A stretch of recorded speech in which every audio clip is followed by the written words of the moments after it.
So how about this one? What, is it, can you hold, you don't have to have the present ability to carry it out. It's enough that a reasonable person, you stick a gun at point a gun at someone, it may not be operable, it doesn't matter, that's this case. You say the gun doesn't work, then maybe you could have attempted, then you could have placing another inferior battery assault. How about that, is that gonna work? No. I mean, for that part, yeah, but. Is that gonna be successful, placing another inferior battery assault? I said that it wouldn't be successful because not only did Y not know that there was a firearm, but X made no verbal or physical gesture to show that the firearm was present, and therefore it didn't, she was afraid of the robbery, but the firearm didn't create an imminent bodily harm. Well, and it also says that Y never turned around, and Y whose back is to X hears a loud click and has no idea what explains the sound, so it can't be. So the case, this illustrates how if you don't have attempted battery assault, in theory, you could have placing in fear of battery assault ordinarily, because if the gun doesn't work, you think, okay, so maybe I place someone in fear of a battery assault, but you can't because their back is turned, so it doesn't work. So you need to go from the intent to the act, and you need all of these factors you need to cover the robbery. I have a question. So for placing fear of a battery assault, does the victim have to be aware of the firearm? Placing fear of battery assault, yes. Yeah. For attempted battery assault, which is, so the harm in attempted battery assault is you tried to hit somebody and you failed. The crime in placing in fear of battery assault is you created apprehension and fear of somebody. You did it, that was your intent.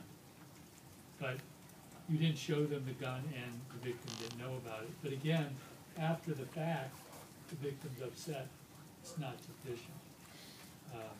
That's an issue. When the police say that to the victim, probably not enough, but it's a problem. So then,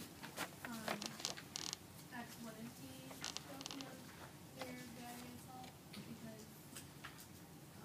he never showed the gun. Well, the victim was never placed in fear of that imminent harm. And because you didn't, you never, if you would have pointed and put the gun to the victim's head, yes, then you would have it. But the victim never knew what happened. So, but again, you don't need the capacity to carry it out.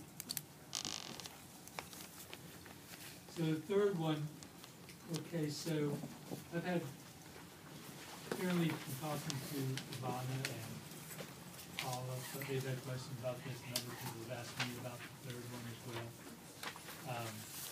So X plans to divorce X's spouse Y. X arrives home to discover Y in a loving embrace with X's best friend F. Next day, X goes to F's house and a fit of passion and emotion kills F. What must the prosecutor establish to convict X of voluntary manslaughter? So it says, so what do you need to show based on these facts I just read to convict X of voluntary manslaughter? That's the question. Stop right there. So what do we need to show for voluntary manslaughter?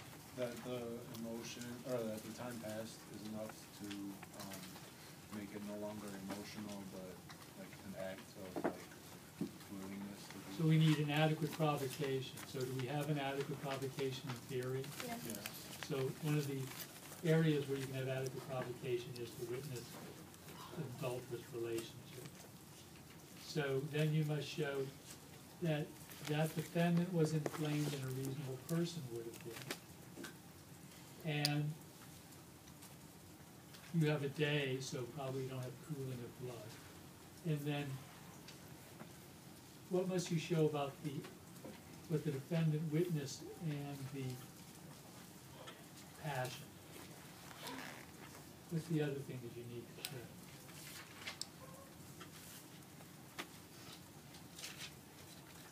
What's the other thing you need to show that I haven't mentioned?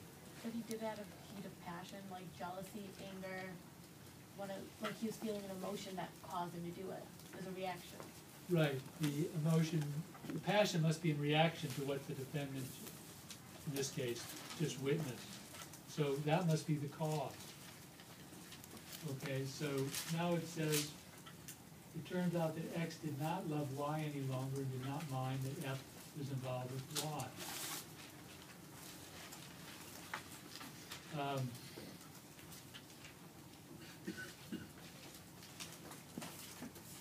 Will X be held liable for voluntary manslaughter? So what is the answer? Well, that's assuming, we're getting ahead of ourselves, this might be a source of confusion. This is assuming that X kills F at that, when X goes to F's house, X kills F, okay? So, it says, you have to read it. So if X kills F on these facts, would X be guilty of voluntary manslaughter? On the first sentence? So in the first set of facts, we're starting right there, so X kills F, which X ultimately does. Yeah. So if X kills F, based on the fact we just read, we have voluntary manslaughter. Okay, yes?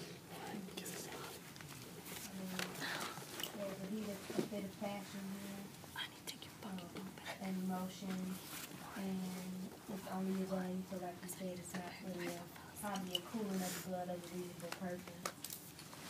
So, It says, anybody else? Everybody agree it's voluntary manslaughter?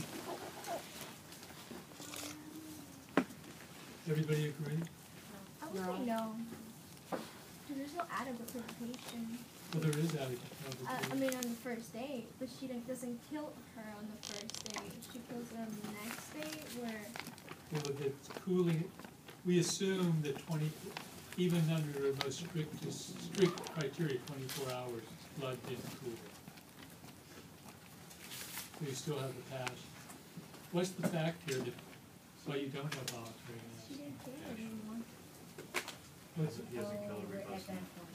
because they cheated, whatever, It says that It turns for out, the brother reason. it turns out that X did not love Y any longer, did not mind it.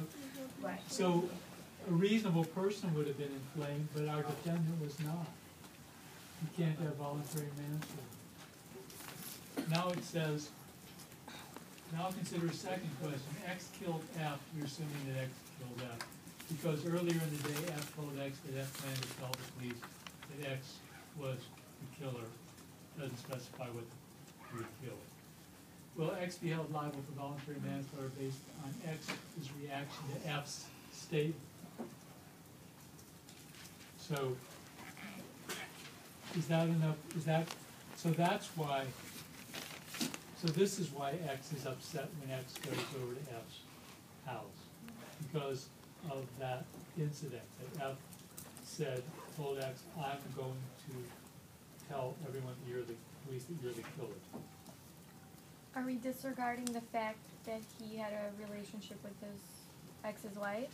Are we keeping that? Well, it says he didn't care, right? Okay. So it says that he kills F because of what F said, okay? Not because of what happened. Right. So is that, Could you argue that's not adequate provocation, especially because he was threatening him to tell the police about something illegal that he did. So that's not really adequate okay, provocation. why wouldn't that be adequate? Gerard, that's the case we read in the book. There was no husband or father. Words are not provocation. Now, there is some people that say informational words can be, but that's, we're not really considering that. I don't, I'm a little confused with the question though. Like, F tells X that X was the killer, but for what? Like, It's like a doesn't it different say that story. he Just assume there was a killing. Oh, like, that he killed Y? No, just another. Just assume theoretically there was a killing at some point. Just, at some point.